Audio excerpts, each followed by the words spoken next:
अदिती विशाल सर्वोदय इयत्ता दुसरी ब. मी आज भेळ तयार कशी करायची ते सांगणार आहे. भेळ कविता.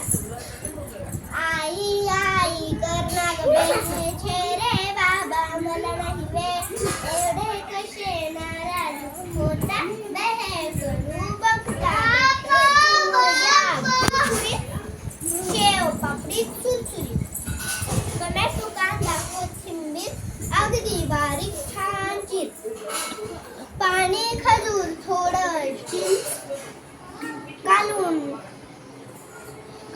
चटणी केली मस्त थोडं तिखट थोडं मीठ मिसळून टाक छान नीट गोड पसावाला ठसा वाटून घ्या पसा